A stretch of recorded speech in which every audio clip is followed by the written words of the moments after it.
Well, ladies and gentlemen, I'm Chaplain Mark Sedwick, your command chaplain. On behalf of the USTRANSCOM Commander General Stephen Lyons, I welcome you to our 9/11 Commemoration Ceremony. Due to COVID-19 restrictions, we know that many are participating virtually today. But still, at the end of the ceremony, we encourage you to submit the names of those military members and Department of Defense civilian employees you know who lost their lives on September 11th, 2001, or in the subsequent global war on terrorism. You may include the names of your fallen comrades by writing them in the chat box.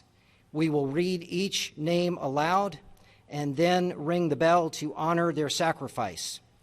As each name is read aloud and at every striking of the bell, our fallen heroes' sacrifices are not forgotten.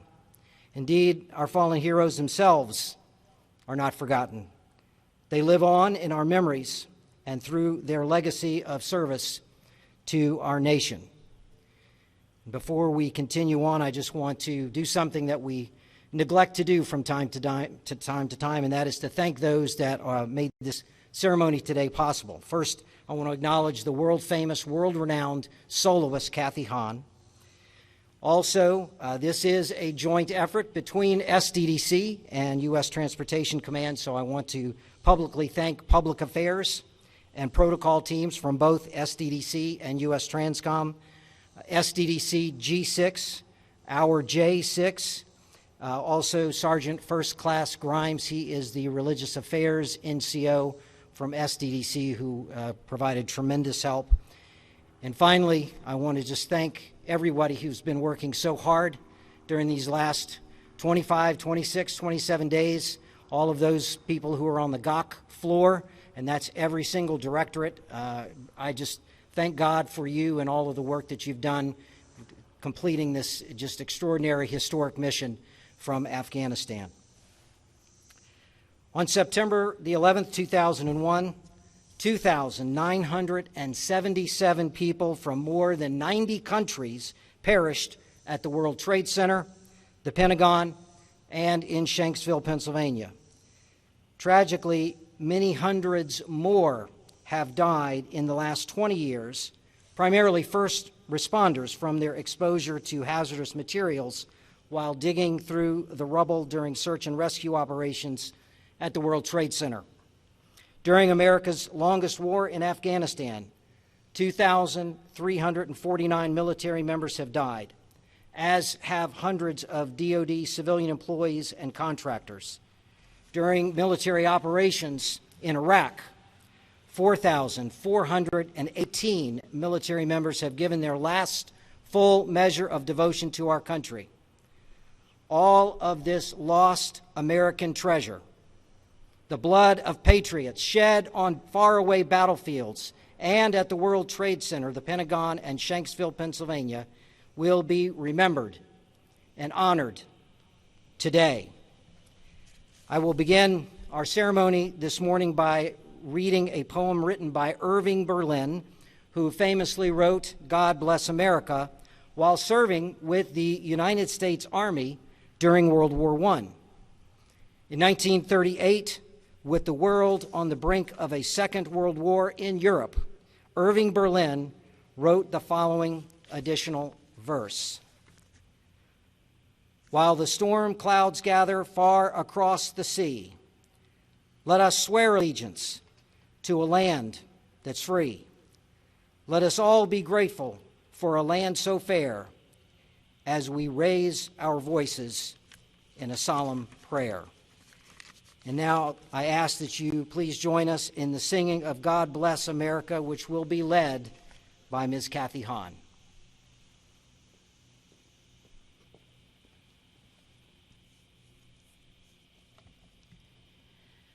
God bless America, land that I love.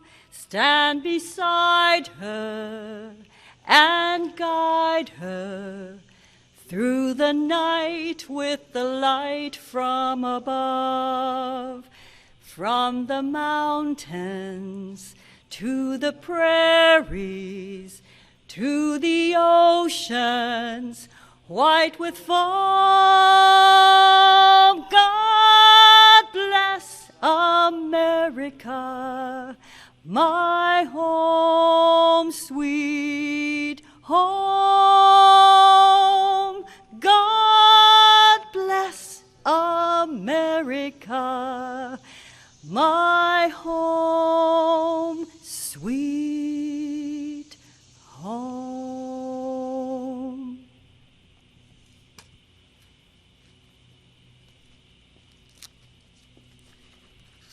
Thank you, Ms. Hahn. At this time, we welcome the USTRANSCOM Chief of Staff, Major General Vince Barker, to reflect on the significant impact 9/11 had on his life and his career. Sir.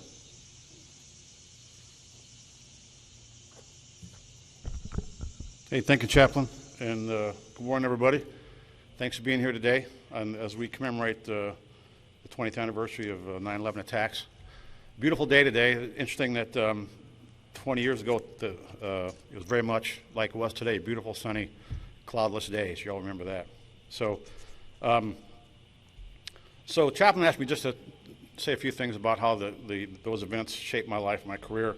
So obviously, it has major significant impacts on my life, my career, just like most of you, if not all of you here today. And by the way, Corey Martin's here, Major General Corey Martin, our J3. If you haven't seen his story that's shown on the big screen now in the front lobby, he flew the first C-17 mission over Afghanistan about 3 weeks after 9/11 attacks, dropping food supplies to displaced Afghans. Great story, incredible story, Corey. Thanks for being here today. So if you haven't had a chance to see that or catch the link, it's worth the watch. So great.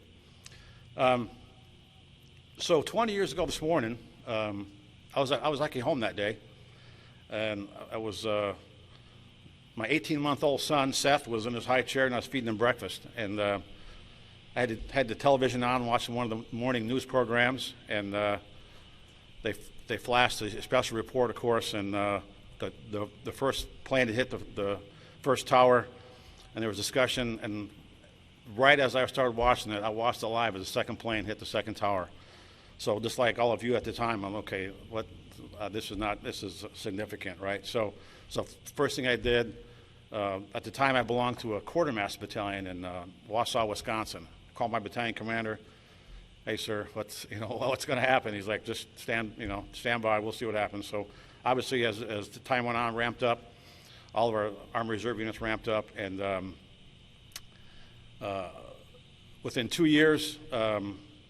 My first deployment, I was in Kuwait, actually, was part of U.S. Third Army supporting Iraqi Freedom 1 for 6 months. And after that, I immediately returned to the States and did a 2-year mobilization at Fort McCoy, Wisconsin, where we supported units that were deploying to Afghanistan and Iraq.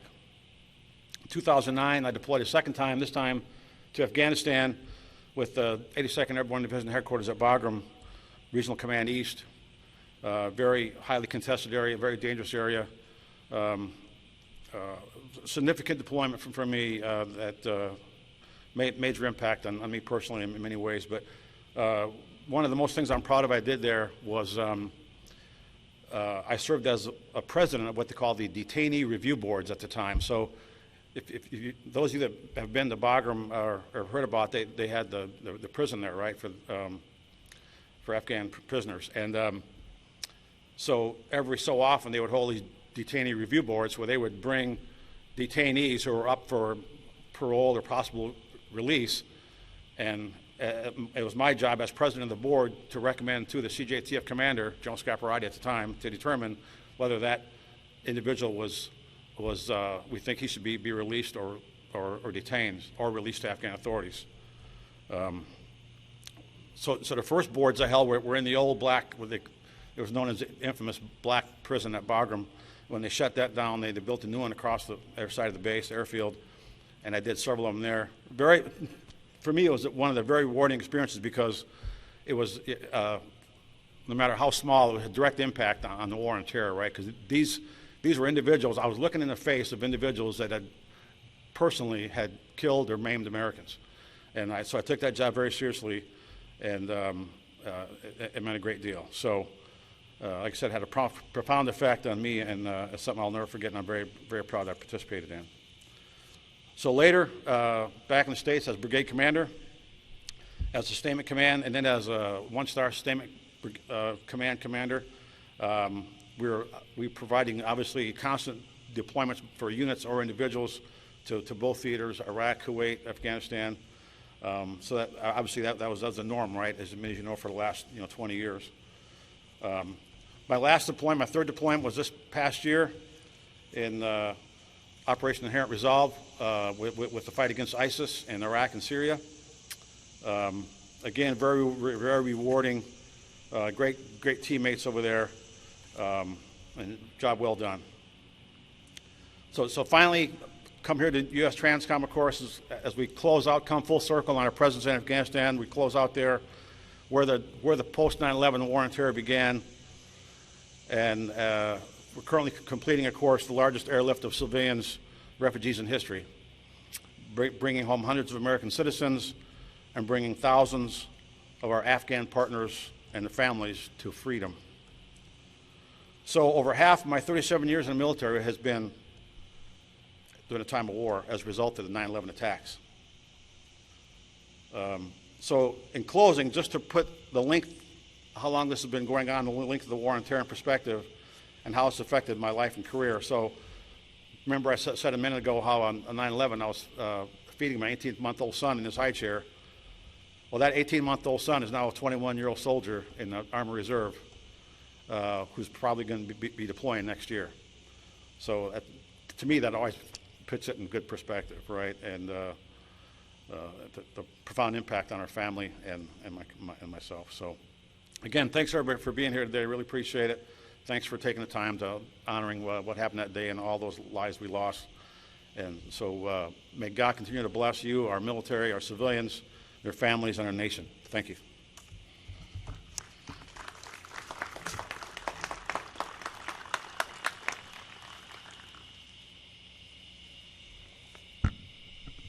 Thank you, General Barker. And now we welcome Mr. Brian King to offer his reflections on how the events of September the 11th, 2001 impacted his personal and professional life. Mr. King.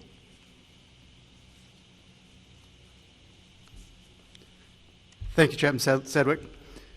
So in September 2001, I had moved into the Air Force Reserve, having transitioned from active duty just 2 years before. At the time, I'd gone back to school and was working school during the day and working at night. Then on the morning of September 11th, 2001, as my day was ending, it was just starting for everyone else. I just finished the midnight shift, and as I was walking out the door, someone mentioned that an airplane had flown into the World Trade Center. It was said in passing, so at that time I made the assumption it was a small craft incident or mishap. I drove out the gate on my way home, and the traffic inbound was like any other day. By the time I got home, however, everything had changed.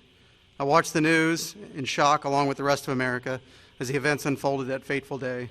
I watched as the second plane hit the World Trade Center building, the crash of the plane in the Pentagon, the crash of Flight 93 in Pennsylvania, and ultimately the horror of seeing the Twin Towers collapsing. It was a helpless feeling to see the tragedy and not be able to do anything about it. Driving into work that evening, I remember learning while going through the gate that we were in Force Protection Condition Charlie. Fortunately, my shift started at midnight, so getting on the base was possible. But I know during the day, I heard comments about Force Protection Condition Delta, meaning no movement on or off the base. This was something I've experienced participating in exercises in the military, but definitely wasn't a real-world event that you'd expect to experience in the United States. Like I mentioned, I was still in a traditional reserve unit at the time, and in a disaster such as this, status recalls are normal to perform accountability of the unit and check on the health and well-being. However, I'm not totally sure that was needed. Calls were made almost immediately by members across the unit looking for opportunities to help out and contribute. Within 2 weeks of 9/11, my opportunity came through, and I received a call at work advising me to put my uniform on and report that morning. I joined ready and willing to serve with service members across all branches, reporting from here locally and across. And then we sat there and tried to figure out what the heck is going on. We were trying to get airlift and medical supplies to New York at the time. And then we realized that now we were going to need the help. I was working with the CAT to try to do casualty accounting, try to figure out where everybody is. Of course, cell phones are jammed. Everybody's out in the middle of the street. No way you could get a hold of people. So all day I was doing casualty accounting, trying to figure out who was still, alive. One of the hard parts that day was we were working with the Navy CAT, and I was on the line, and the phone went dead, and realized a half hour later the plane had gone right through the Navy CAT and killed everybody in it.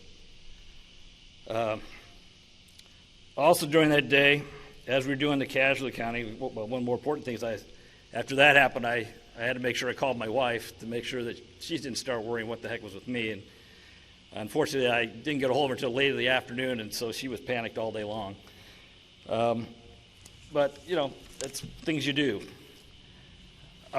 Probably one of the hardest things that day was financial management community is a pretty small, tight group. And there was a husband, he knew the number to get down to us at the CAT. His wife was a Defense Intelligence Agency comptroller who used to be an Air Force comptroller. I knew her personally, and her husband reached out to me and said, "Hey, do you know what happened to Patty?" And I said, I had to tell him, I said, "No, there's still hope," but we knew that everybody in the DIA comptroller shop had been killed. But we hadn't had it confirmed, but we had to, not let the next of kin know that way. There was some other things that happened. I mean, the things I remember, the things I'll never forget is basically walking out after doing all this is we finally the smoke got so bad that we eventually had to leave the basement. And we started getting helicopters to show up, and we carried out classified information out to the helicopters and went back and forth a couple times with the building on fire. We bugged out. We went to another location and continued operations. But there was some funny moments that happened that day, and those of you who ever worked in contingencies or crises, the one thing I really liked that day, that I thank God and for that, is that in a small CAT you have a snacko bar, and thank God there was a package of Pop-Tarts, because that was my only meal for the day. So that was a good thing. The other thing that was that the Chief of Staff of the Air Force at that time, that was his first day on the job. And he's getting driven out of the building by smoke. I was standing out in the hallway, and General John Jumper was the Chief of Staff, and he comes out and looks at me, he says, "Well, this day just sucks." And I said, "Yes, sir, it does." The other funny thing was when I realized that I couldn't get a hold of anybody, I realized I was the comptroller for the day for the Air Force, and being a lieutenant colonel, being thrown in that position, you do what you got to do. You embrace the suck. And the Chief of Staff and the Secretary looked at me and said, "Hey, do we have money to activate the Guard and Reserve?" I had no idea. I said yes, and hoping that Congress would back me up, so thank God they did. But those of you who have deployed, you do what you got to do, you embrace the suck. There were other really great moments that day. You would think in any crisis, and those of you who have been to combat know, that people get in the zone. I mean, everybody was calm. They were professionals. Everybody remained, kept everything on above and board, and they did the mission regardless of the conditions. I mean, phones were out, just horrible conditions, and they carried on, did the mission. The other thing was returning back the next day. Most people don't realize, but the entire Pentagon returned the next day. When you were coming into the building, I'd never seen so many American flags in my life. I'd seen the greatest outpouring of American spirit. There were flags everywhere. There were even notes stuck in the sidewalks when you were walking the Pentagon with people's personal notes that you could pick up and read. Fantastic. I went around the Pentagon, and I looked in the Pentagon at that time. The smoke had gone through the entire Pentagon. It was black. It was pitch black. Every hallway was black, soot everywhere. Everything had black on it. And I went past my office where I normally worked on the way down to the CAT again, and everybody's in there. Nobody had to be there. They said they didn't have to come back, but everybody returned. Military, civilians, they all were there. Computers didn't work. Phones didn't work. Nothing really worked. So I asked him, what are you doing here? I was like, what are you, and basically they said, look, we may be down, but we're not out, and we're going to stay here and continue the mission, even if it means just sit here on our ass, doing what we can. And that's the American spirit. So on September 11th, I saw the worst that America could take, but I also saw the best that Americans have to offer. We must never repeat the horrors of that day, never let it happen again, and we should also never forget the day that when all the Americans, we stood as one. And I thank you for allowing me to talk to you, and you have a great day. Thank you.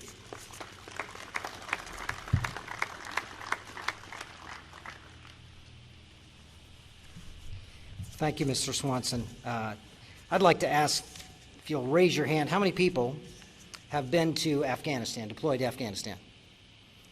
A lot of hands. A lot of hands, I bet, virtually, too. How many to Iraq? Yeah. Okay.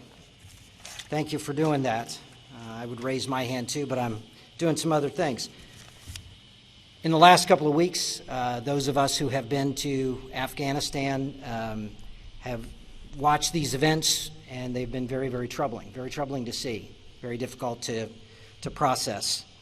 As you might imagine, I've had a number of people come and talk to me in the last few weeks, and the question is, Chaplain, was my sacrifice worth it? Was it worth it to go over there, seeing what we're seeing right now?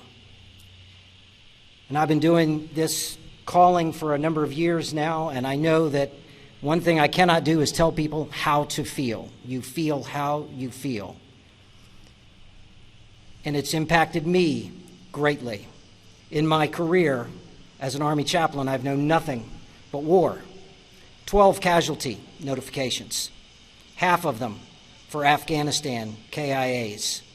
I stopped counting military funerals in about 2014, and at that point I had like 300, and I've done quite a few since then, many of them Afghanistan casualties. So I want to just leave you with one of my brief encounters at Camp Phoenix, which was a small NATO base in Kabul. I was there from 2013 to 2014, traveled all around the country because I had subordinate religious support teams around the country of Afghanistan.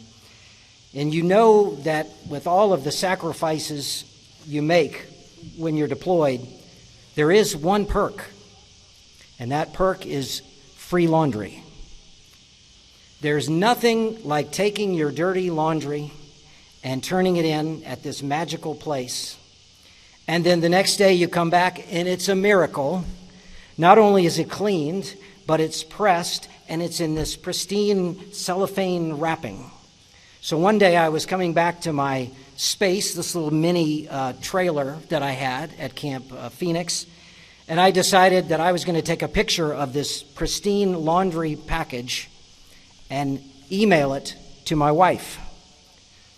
Some of you have met my wife and you know that was not a good idea.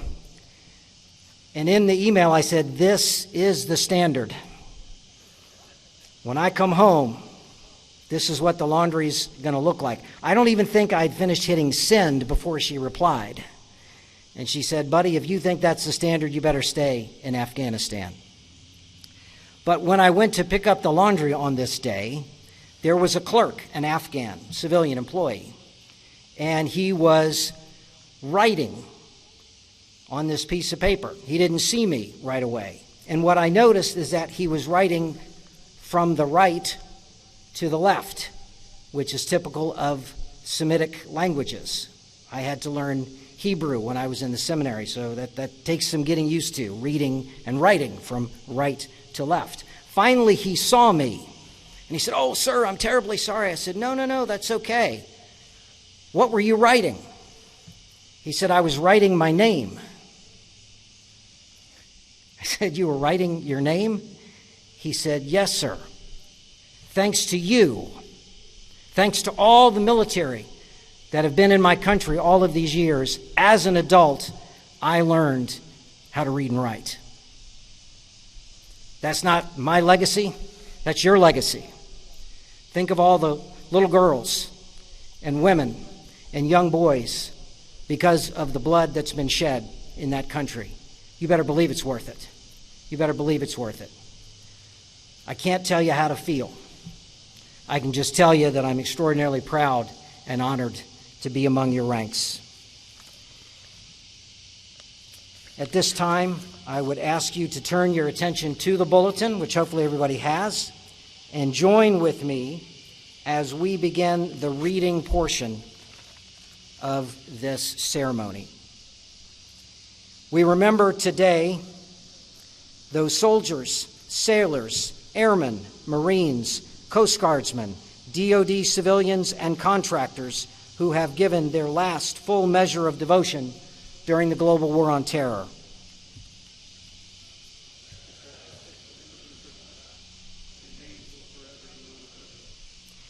We remember today those first responders, including firefighters, police officers, paramedics, and all other search and rescue personnel who lost their lives on September 11th, 2001, and also those first responders who have perished in subsequent years due to exposure to the hazardous materials at the Twin Towers and the Pentagon.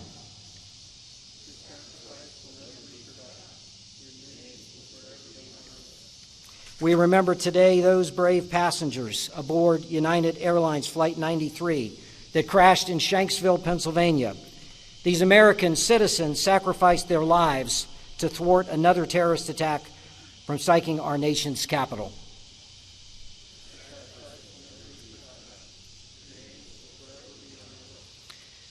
We remember today our Gold Star families, for whom each and every day is Memorial Day.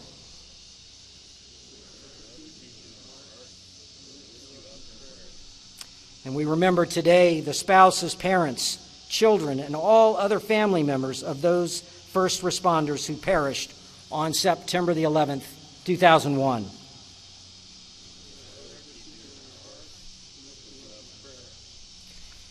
This time, I invite those assembled this morning to speak the names of the fallen. We speak their names so that their sacrifices are never forgotten, so that their contributions will always be remembered. And the way that we'll do this is I'm going to begin with the names of the 13 military members who were recently killed in action outside of the Kabul City International Airport.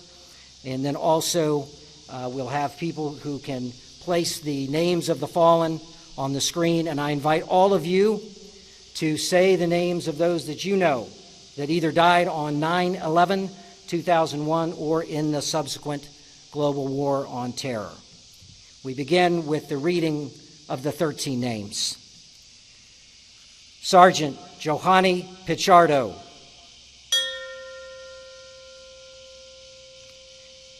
Sergeant Nicole Gee.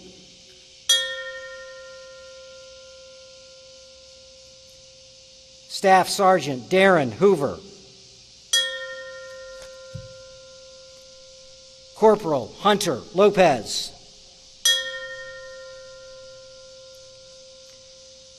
Corporal Dagan Page. Corporal Humberto Sanchez.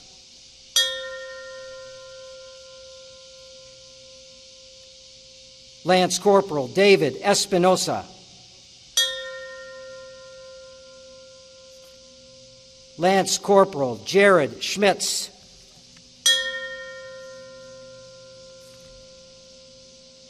Lance Corporal Riley McCollum.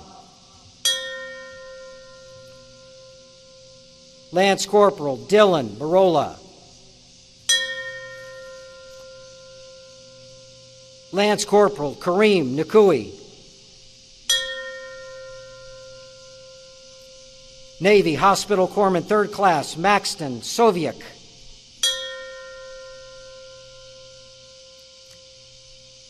And Staff Sergeant Ryan Knaus.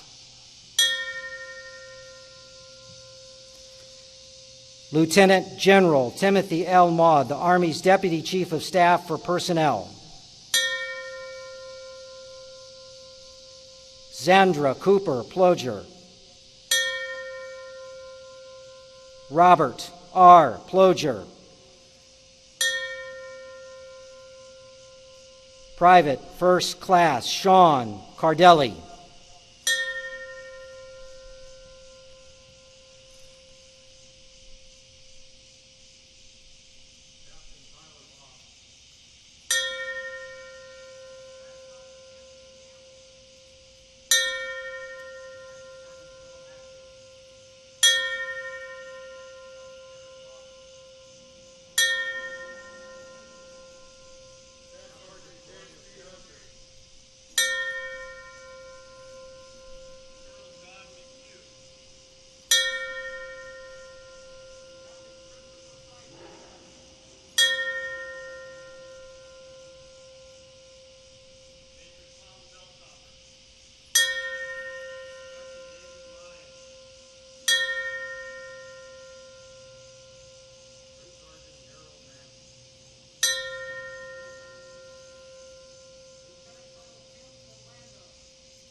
Senior Airman Ashton Lynn Marie Goodman.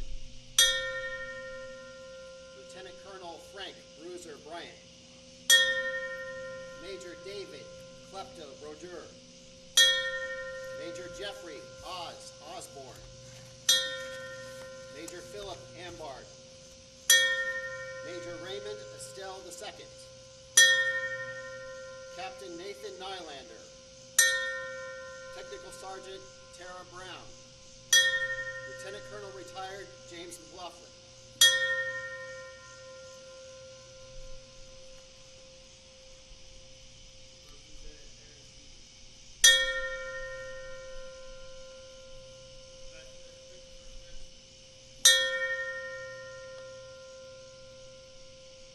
Sergeant First Class Sean M. Cooley.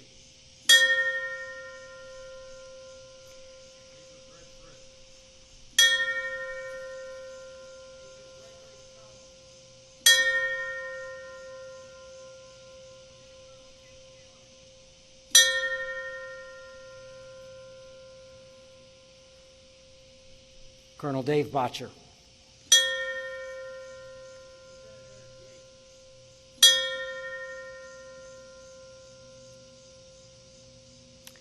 Sergeant Major Bill Robles.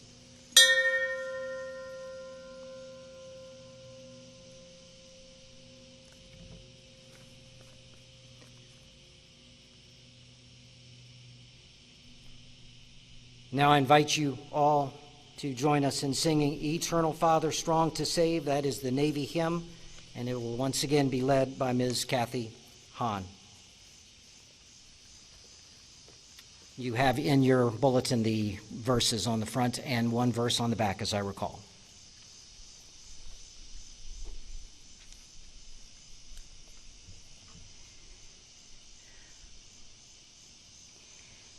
Eternal Father, strong to save, whose arm hath bound the restless wave, who bids the mighty ocean deep its own appointed limits keep. Oh, hear us when we cry to thee, for those in peril on the sea. Lord, guard and guide the men who fly through the great spaces in the sky. Be with them always in the air, in darkening storms or sunlight fair. Oh, hear us when we lift our prayer for those in peril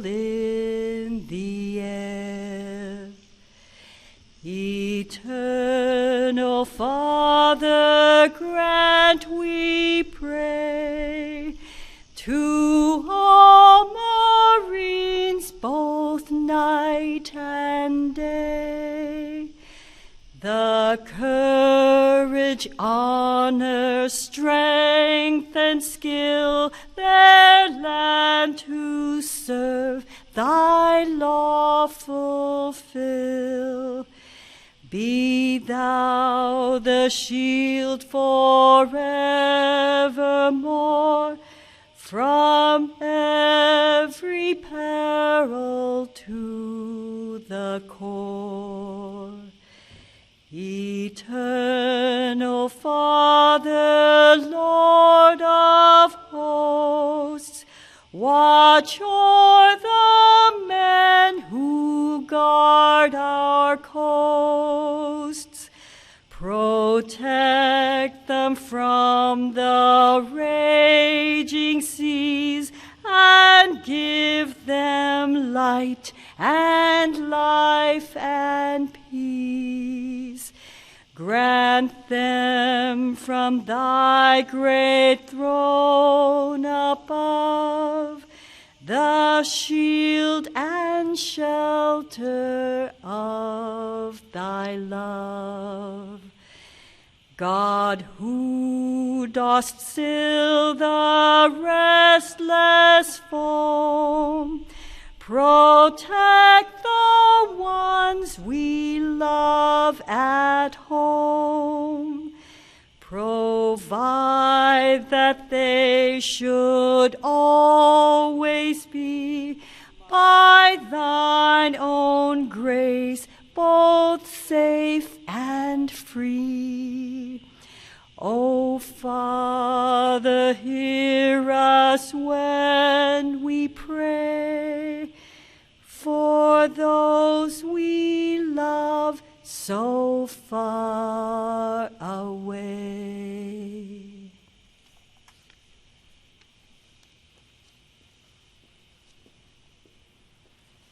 Thank you, Ms. Hahn, once again. Ladies and gentlemen, this concludes today's ceremony. As a reminder, I encourage you to reach out to me or at SDDC to Chaplain Sullivan if you are struggling with COVID-19 challenges or any other issues in this 2021 journey of faith. Thank you for joining us today.